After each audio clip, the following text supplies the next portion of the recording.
Hello, welcome you all to Vega Plus Academy. आज हम लोग इस वीडियो में फॉर्मेटिंग टैग के बारे में पढ़ेंगे। उसके बाद इसको फर्दर कोड में इंप्लीमेंट करेंगे और अपने ब्राउजर पे डिस्प्ले करेंगे। सो विदाउट फर्दर डिले चलिए स्टार्ट करते हैं। तो ये जो हमारा फॉर्मेटिंग टैग होता है HTML में, ये बेसिकली डिजाइन किए जाते हैं to display special type of text.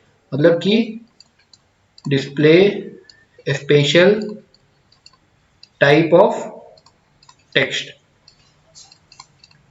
तो जो भी हम लोग कोई टेक्स्ट को टाइप करते हैं तो उसको अगर हमको किसी स्पेशल तरीके से दिखाना होता है तो हम लोग क्या कर सकते हैं, with the help of formatting tag in HTML वो चीज को हम लोग इंप्लीमेंट कर सकते हैं। तो हमारे पास यहाँ पे कुछ टैग स्ट्रक्चर दिए हुए हैं जो कि फॉर्मेटिंग टैग के है। तो ये जो हमारा बी टैग है ये हमारे टेक्स्ट को बोल्ड करने के लिए यूज होता है और ये हमारा फिजिकल टैग है। उसके बाद हमारे पास एक स्ट्रॉन्ग टैग है। तो ये भी क्या करता है कि हमारा जो टेक्स्ट होता है उसको बोल्ड में दिखाता है, बट ये हमारे ब्राउजर को एक्स्ट्रा इंस्ट्रक्शन देता है कि जो इसके अंदर जो कंटेंट है उसका जो मीनिंग इंपॉर्टेंट है। ठीक है। उसके बाद हमारे पास आई टैग है। तो ये हमारे टेक्स्ट को इटैलिक फॉर्म में दिखाता है। उसके बाद हमारे पास EM टैग है जिसको हम लोग एम्फसाइज टेक्स्ट बोलते हैं। ये भी सेम ही होता है आई टैग की तरह, बट ये जो होता है हमारा लॉजिकल टैग होता है। ये भी हमारे ब्राउज़र को स्पेशल मीनिंग बताता है कि इसके अंदर जो कंटेंट है उसका इम्पोर्टेंट मीनिंग है, और ये बेसिकली हमारा काम आता है जब हम लोग SEO में करते हैं, सर्च इंजन ऑप्टिमाइजेशन के टाइम में जब हम लोग करते हैं। तो इससे क्या होता है कि जो हमारा सर्च इंजन होता है उनको समझ में आता है कि ये जो टैग्स है इसके हेल्प से जो कंटेंट हमको पता चलता है उसका इम्पोर्टेंट मीनिंग है। तो ये उस टाइम यहाँ पे यूज होता है। उसके बाद हमारे पास मार्क टैग है जो कि हमारे कंटेंट को मार्क कर देता है। उसके बाद हमारे पास एक स्मॉल टैग होता है जो हमारे कंटेंट का जो साइज होता है उसको थोड़ा स्मॉलर दिखाता है। इसके बाद हमारे पास डिलीटेड टैग है। तो डिलीटेड टैग क्या करता है, ये स्ट्राइक थ्रू कर देता है हमारे टेक्स्ट के ऊपर। मान लीजिए कि हमारा टेक्स्ट अगर कुछ HTML लिखा हुआ है तो जब भी हम लोग डिलीट टैग को यूज करेंगे तो ये क्या करेगा, एक स्ट्राइक थ्रू कर देगा पूरे बीचों बीच। उसके बाद हमारे पास एक इंसर्ट टैग होता है जो कि हमारा जो टेक्स्ट होता है उसके नीचे अंडरलाइन की तरह यूज कर देगा। जैसे कि हमारा कंटेंट है मान लीजिए HTML, तो जब भी हम इंसर्ट टैग यूज करेंगे तो क्या करेगा, ये अंडरलाइन की तरह दिखाएगा। मतलब कि इससे पहले क्या होता था कि HTML4 तक क्या होता था कि हमारे पास एक यू टैग होता था, अंडरलाइन टैग जिसको हम बोलते थे। बट जैसे वो डिप्लीकेट हो गई उसके बाद हमारे पास क्या टैग आ गया, इंसर्ट टैग। उसके हेल्प से हम लोग वो सेम फंक्शनलिटी को इम्प्लीमेंट कर सकते हैं। उसके बाद हमारे पास सब टैग होता है जिसको हम लोग सबस्क्रिप्ट टैग बोलते हैं। और हमारे पास होता है सुपरस्क्रिप्ट टैग। तो इसमें डिफरेंस क्या होता है कि अगर हमको मान लीजिए कि केमिस्ट्री का केमिकल फॉर्मूला लिखना हो या फिर हमको कुछ मैथमेटिकल एक्सप्रेशन लिखने होते हैं तो उसमें हम लोग क्या करते हैं, विद द हेल्प ऑफ सब टैग और सुपर टैग हम लोग इस चीज़ को कर सकते हैं। मान लीजिए कि जैसे कि हमको पता है कि हमारा जो वाटर का फॉर्मूला होता है H2O होता है। तो इसमें हम लोग क्या देखते हैं कि H हम लोग को लिखना पड़ता है और 2 जो होता है ये हम क्या होता है कि जो नॉर्मल टेक्स्ट से हल्का नीचे हम लोग लिखते हैं 2 को, क्योंकि ये इसका सिंबल होता है। तो इसकी लिखने के लिए हम लोग क्या करेंगे, विद द हेल्प ऑफ सब टैग हम लोग ये चीज़ों को इम्प्लीमेंट करेंगे। और जैसे कि मैथमेटिकल फॉर्मूला होता है, मान लीजिए कि हमारा एक इक्वेशन है x² plus 5x plus 6 equal to 0। तो अगर ये चीज़ को हमको अपने ब्राउजर पे अपने वेबसाइट पे दिखाना है तो हम क्या करेंगे, इस टैग को हम लोग with the help of subscript tag हम लोग इस चीज़ों को इम्प्लीमेंट करेंगे। तो हम लोग क्या करते हैं कि पहले इन चीज़ों को हम लोग MS वर्ड में देखते हैं, क्योंकि सेम चीज़ को हम लोग क्या करते हैं कि अपने जो वर्ड डॉक्यूमेंट होता है उसमें भी इम्प्लीमेंट करते हैं। उसके बाद हम लोग क्या करेंगे कि HTML कोड में इम्प्लीमेंट करेंगे और अपने ब्राउजर पे डिस्प्ले करेंगे। तो ये हमारा वर्ड डॉक्यूमेंट है, इसमें ये कंटेंट हम लोग लिख के रखा है। तो जैसे कि अभी हम लोगों ने पढ़ा बोल्ड टैग के बारे में, तो बोल्ड टैग क्या करेगा कि जैसे हम उसको बोल्ड टैग लेंगे तो ये क्या करेगा कि वो एक्स्ट्रा डार्क अपीयरेंस उसको दिखा देगा। तो मान लीजिए कि हमको एकेडमी को डार्क करना है, उसको हम लोग सेलेक्ट कर सकते हैं। उसके बाद हम लोग क्या करेंगे, यहाँ पे बी टैग लेंगे, इससे हमारा बोल्ड हो जाएगा। या फिर हम लोग इसका शॉर्टकट भी ले सकते हैं Ctrl+B। तो इसको हम लोग बी ले लेते हैं, तो ये हमारा बी हो गया, बोल्ड हो गया। उसके बाद हमारा क्या है कि मुजफ्फरपुर में मान लीजिए कि हमको इटैलिक इम्प्लीमेंट करना है, तो इसको हम लोग सेलेक्ट करेंगे। तो हमारा शॉर्टकट होता है Ctrl+I, या फिर हम लोग यहाँ से भी सिलेक्ट कर सकते हैं। तो ये हमारा क्या हो गया, इटैलिक हो गया। इसको तो हम लोग जूम कर लेते हैं तो आप लोग को दिखने में आसानी होगी। उसके बाद से मान लीजिए कि प्रोवाइड्स पे हम लोग क्या करना है, अंडरलाइन करना है। तो यहाँ पे अंडरलाइन टैग की हेल्प से हम लोग क्या कर सकते हैं कि अंडरलाइन हो जाएगा। उसके बाद हम लोगों ने पढ़ा मार्क टैग के बारे में। तो मान लीजिए कि कोचिंग को हमको मार्क करना है, तो हम लोग यहाँ पे क्या करेंगे, ये वाला टैग लेंगे तो ये क्या होगा, मार्क हो जाएगा। तो सेम चीज़ हमारे ब्राउज़र पे भी डिस्प्ले होगा जब हम लोग उन टैगों को इम्प्लीमेंट करेंगे। उसके बाद मान लीजिए कि हम हमारा जो वाटर का फॉर्मूला होता है H2O, अगर हमको वो इम्प्लीमेंट करना है तो हम लोग कैसे करेंगे? फॉर्मूला होता है H, फिर हम लोग को लेना पड़ेगा कंट्रोल, और इसका जो शॉर्टकट होता है कंट्रोल इक्वल टू होता है, तो ये हो गया H2 और यहाँ पे H2O। तो हमारा शॉर्टकट की क्या है यहाँ पे? कंट्रोल और इक्वल टू। तो हम लोग यहाँ पे क्या हुआ? H2O हो गया। तो ये जो हमारा 2 है ये बेसिकली क्या है? ये हमारा सबस्क्रिप्ट है। अगर मान लीजिए कि हमको कोई मैथमेटिकल फॉर्मूला लिखना है एक्स स्क्वायर, तो हम लोग क्या लेंगे? एक्स लेंगे, उसके बाद हम लोग यहाँ पे क्या लेंगे? सुपरस्क्रिप्ट लेंगे। तो सुपरस्क्रिप्ट लेने के बाद क्या हो जाएगा कि ये मेरा इंप्लीमेंट हो जाएगा यहाँ पे। तो इसको हम कॉमा देके सेपरेट कर देंगे तो ये इजीली हो जाएगा मेरे यहाँ पे। सेम चीज़ को हम लोग क्या करते हैं? हम लोग HTML में इंप्लीमेंट करेंगे और अपने ब्राउजर पे डिस्प्ले करेंगे। तो ये क्या करते हैं? हम लोग नोटपैड ओपन कर लेते हैं, और जैसे कि हमको पता है कि हमको फर्स्ट लाइन क्या लिखना पड़ेगा? HTML का टैग लिखना पड़ेगा। तो हम लोग यहाँ पे HTML टैग लिखेंगे। पहले इसको हम लोग मैक्सिमाइज कर लेते हैं। उसके बाद हम लोग यहाँ पे हेड लिखेंगे। हेड टैग हम लोग इसलिए लिख रहे क्योंकि हम लोग चाहते हैं कि हम लोग हमारा जो टाइटल बार होता है ब्राउजर के, उस पर कुछ कंटेंट दिखे। नहीं तो ये ऑप्शनल टैग है, हम लोग नहीं भी लिख सकते। ये हमारा टाइटल हो गया। टाइटल के अंदर हम लोग लिख लेते हैं फॉर्मेटिंग टैग। उसके बाद हम लोग क्या करते हैं? हेड को क्लोज कर लेते हैं। उसके बाद हम लोग बॉडी को ओपन करेंगे क्योंकि हमारा जो मेन कंटेंट होता है वो बॉडी के अंदर हम लोग लिखते हैं। तो हम लोग बॉडी को खोल भी लेते हैं और बॉडी को क्लोज भी कर लेते हैं। उसके बाद से हम लोग HTML को क्लोज करते हैं और हम लोग क्या करते हैं? जो भी हम लोग यहाँ पे फॉर्मेटिंग टैग पर है उसको हम लोग क्या करते हैं? एक पैराग्राफ टैग के अंदर इंप्लीमेंट करते हैं। तो हम लोग यहाँ पे एक पैराग्राफ ले लेते हैं और जो कंटेंट को हम लोगों ने वर्ड में चेंज किया है उसी कंटेंट को हम लोग यहाँ पे कॉपी कर लेते हैं और फिर हम लोग इसको चेंज करेंगे यहाँ पे।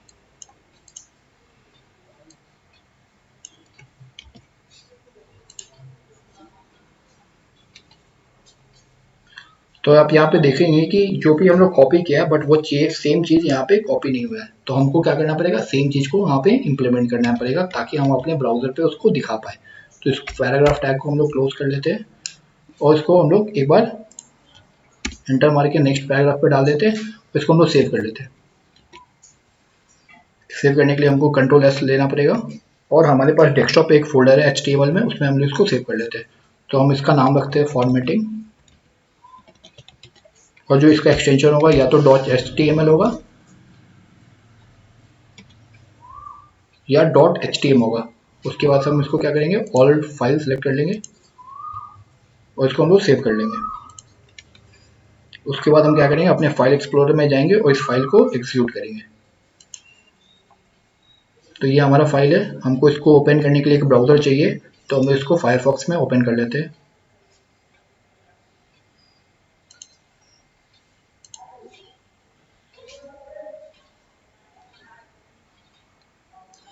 तो आप देख रहे हैं कि जो भी कंटेंट हमने यहाँ पे लिखा है वो चीज़ें यहाँ पे इम्प्लीमेंट हो गई है।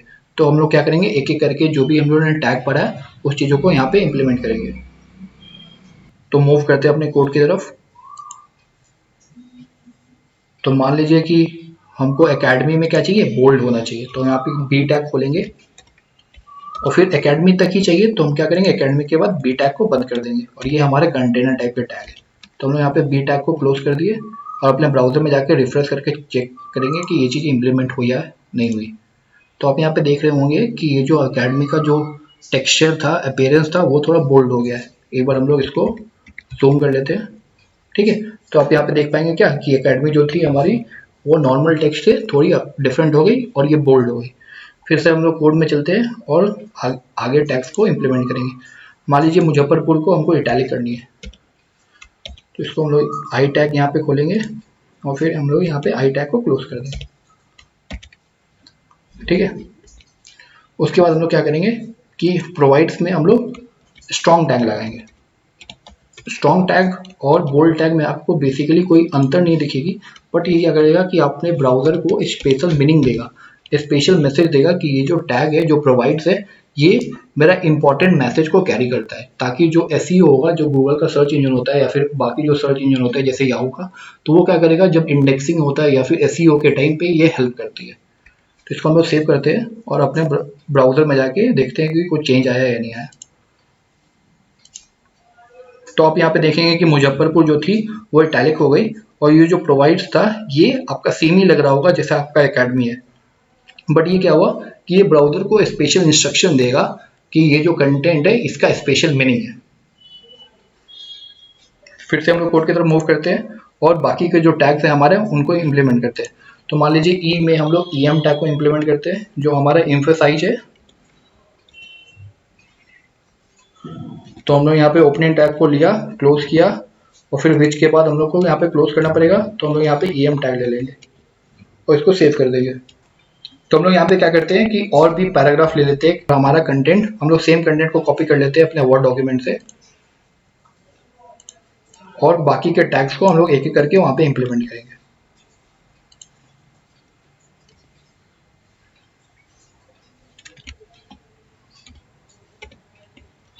तो फिर से सेव कर लेते हैं और हम लोग क्या करते हैं, अब यहाँ पे मार्क टैग को इम्प्लीमेंट करते हैं। तो मान लीजिए कि हमको जो मार्क टैग है वो वेगा प्लस एकेडमी में मार्क करना है, तो हम लोग यहाँ पे क्या करेंगे, मार्क लेंगे, MARK, ये हमारा ओपनिंग टैग हो गया, और हमको जहाँ तक भी चाहिए उसके बाद हम लोग मार्क टैग को क्लोज कर देंगे। मान लीजिए हमको वेगा प्लस एकेडमी तक चाहिए तो हम यहाँ पे क्लोज कर देंगे।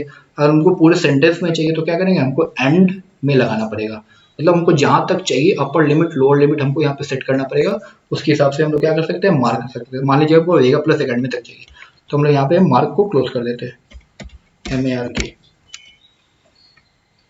तो यहाँ पे मार्क टैग को क्लोज कर दिए और फिर से ब्राउजर में जाके देखते हैं कि कोई चेंज आया है या नहीं आया। तो आप यहाँ पे देखेंगे क्या कि वेगा प्लस एकेडमी मार्क हो गई है। सेम चीज जैसे कि हम लोगों ने वर्ड डॉक्यूमेंट में लिखा था कि वो हाईलाइटेड हो गई थी, वही चीज को हम लोग यहाँ पे सेम चीज को इम्प्लीमेंट कर पाए with the help of mark tag in HTML। उसके बाद हमारे पास एक टैग था स्मॉल टैग, उसको भी चलिए हम लोग इम्प्लीमेंट करते हैं।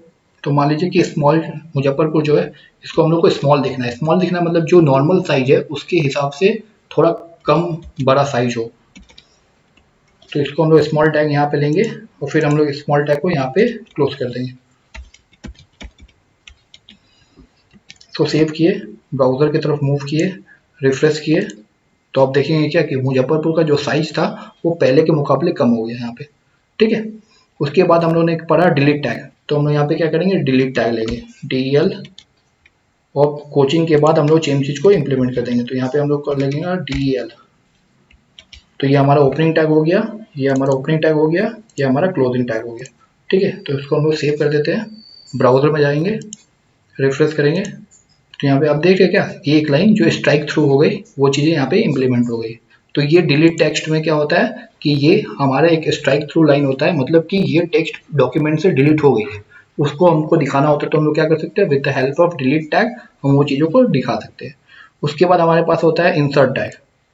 तो इंसर्ट टैग क्या करता है कि ये एक अंडरलाइन प्रोवाइड कर देता है। तो मान लीजिए कि हमको करना है क्लास 6 से क्लास 10 तक के, तो हम लोग यहाँ पे क्या करेंगे, INS टैग लेंगे, इंसर्ट, और हम लोग 10th के बाद यहाँ पे क्लोज कर देंगे। तो हमको यहाँ पे फिर से अपर लिमिट, तो जितने भी हमारे टैग्स थे उनके लिए हमको क्या करना पड़ा, हमको उसका अपर लिमिट सेट करना पड़ा कि कहाँ से हमको बिगिन करना है, कहाँ तक क्लोज करना है, ठीक है। तो हम लोग इसको इंसर्ट से इसको क्लोज कर देंगे। इसको सेव किए, ब्राउजर पे गए, रिफ्रेश किया, तो रिफ्रेश करने के बाद आप क्या देखेंगे, क्लास 6 से 10th के बीच में क्या हो गई, एक अंडरलाइन यहाँ पे आ गई। तो इन सारे टैग से हम लोग क्या कर सकते हैं, अपने जो टेक्स्ट होता है, जो डॉक्यूमेंट जो होता है, जो हमारे ब्राउजर पर डिस्प्ले होता है, उसको हम लोग स्पेशल अपीयरेंस दे सकते हैं। तो ये चीज़ क्या हुई, स्पेशल अपीयरेंस के लिए हम लोग यूज़ करते हैं। इसके बाद हम लोगों ने सब टैग पढ़ा और सुपर टैग पढ़ा, तो वो भी चीज़ हम लोग इम्प्लीमेंट कर लेते हैं। तो अपने इसमें जाते हैं, कोड में जाते हैं, और हम लोग क्या करते हैं, एक और पैराग्राफ टैग ले लेते हैं ताकि हमको समझने में ईजी हो। तो एक और पैराग्राफ टैग खोला और हम यहाँ पे लिखते हैं the chemical formula of water if H2O होता है, तो हम लोग यहाँ पे H लेंगे, और 2 में क्या होता है कि हमको सबस्क्रिप्ट लगानी पड़ेगी। तो यहाँ पे हम SUB लेंगे और यहाँ पे 2 लेंगे, क्योंकि हमको सिर्फ 2 तक दिखाना है, तो 2 के अंदर हम लोग सबस्क्रिप्ट लेंगे और फिर हम लोग इसके बाद O लिख देंगे, ठीक है। उसके बाद हम लोग पैराग्राफ टैग को क्लोज कर दिए, सेव किया, ब्राउजर पे गए और रिफ्रेश करके देखेंगे कि वो चीज़ इंप्लीमेंट हुई या नहीं हुई। तो आप यहाँ पे देखेंगे क्या कि ये चीज़ें इंप्लीमेंट हो गई यहाँ पे H2O। अगर मान लीजिए कि आपको H2O को मार्क करना है तो क्या करेंगे, तो H2O के पहले आप मार्क टैग लगा देंगे, देखिए कैसे, अगर मान लीजिए कि आपको यहाँ पे मार्क टैग लगाना है MARK, ये हमारा क्लोजिंग हो गया, तो हमको यहाँ पे ओपनिंग चाहिए था और यहाँ पे हमको क्लोजिंग चाहिए, तो यहाँ पे MARK, तो इसको हम लोग सेव कर देंगे। ठीक है, सेव करने के बाद अपने ब्राउजर पर जाएंगे और देखेंगे कोई चेंज आया ही नहीं है। तो अब यहाँ पे देख रहे क्या वो चीज़ें इंप्लीमेंट होगी। तो पहले हमने क्या किया, पहले हमने सबस्क्रिप्ट इंप्लीमेंट किया, उसके बाद हम लोगों ने मार्क टैग को इंप्लीमेंट किया। सेम तरीके से हम लोग क्या करेंगे, सुपर स्क्रिप्ट को भी इंप्लीमेंट करेंगे। तो मान लीजिए कि हम लोगों ने एक और पैराग्राफ यहाँ पे ले लेते, या फिर हम लोग हेडिंग ले लेते, कुछ भी ले सकते हैं। H3 टैग ले लिए, ठीक है। यहाँ पे हम लोग लिखते हैं मैथ इक्वेशन, मैथ इक्वेशन। तो यहाँ पे हमको मान लीजिए कि इंप्लीमेंट करना है x³ + x²। तो हम लोग क्या करेंगे, x, और हमको मान लीजिए क्यूब चाहिए, तो क्यूब पावर में होता है, तो हमको यहाँ पे सुपर स्क्रिप्ट लगाना पड़ेगा। तो SUP, और हमको क्यूब चाहिए तो हमको यहाँ पे 3 लिखना पड़ेगा। 3 लेने के बाद हम लोग क्या करना पड़ेगा, सुपर को बंद करना पड़ेगा। ठीक है, उसके बाद हम लोग प्लस का साइन ले लिए एज इट इज़, क्योंकि ये नॉर्मल साइज में दिखाएगा। फिर हमको क्या करना पड़ेगा, x² लेना पड़ेगा। तो फिर से हम लोग x लेंगे और यहाँ पे फिर से सुपर टैग लगा देंगे SUP, और यहाँ पे हमको स्क्वायर चाहिए तो हम यहाँ पे 2 लिखेंगे और सबस्क्रिप्ट को बंद कर देंगे, SUP को बंद कर देंगे। ठीक है, और यहाँ पे H3 को भी बंद कर देंगे, ताकि मेरा हेडिंग टैग जो हम लोग खोला था H3 से वो भी क्लोज हो जाएगा। तो H3 को क्लोज किया, ब्राउजर पे जाएंगे और रिफ्रेश करके देखेंगे कि वो चीज़ें इंप्लीमेंट हुई या नहीं हुई। तो आप यहाँ पे देख पा रहे हैं क्या कि ये हेडिंग टैग था, इसलिए डार्क में आया, बोल्ड में आया, और जो हम उन्होंने लिखा था मैथ का इक्वेशन x³ + x², वो भी चीज़ें यहाँ पे इंप्लीमेंट हो गई है। ठीक है, तो ये जो स्पेस आप देख पा रहे होंगे कि क्योंकि यहाँ पे एक एडिशनल स्पेस था, अगर आप इस स्पेस को रिमूव कर देंगे तो क्या होगा कि वो स्पेस वहाँ पे नहीं आएगी। तो फिर से हम लोग ब्राउजर में जाते हैं, यहाँ पे रिफ्रेश करते हैं, तो आप क्या देखेंगे कि जो मैथमेटिकल फॉर्मूला था x³ + x² यहाँ पे इंप्लीमेंट हो गया है। ठीक है, so this was all about formatting tag in HTML। अगर आपको इस वीडियो पसंद आया तो वीडियो को लाइक करिए, वीडियो अपने फ्रेंड के साथ शेयर करिए और चैनल को सब्सक्राइब करना ना भूलें। Thank you for watching.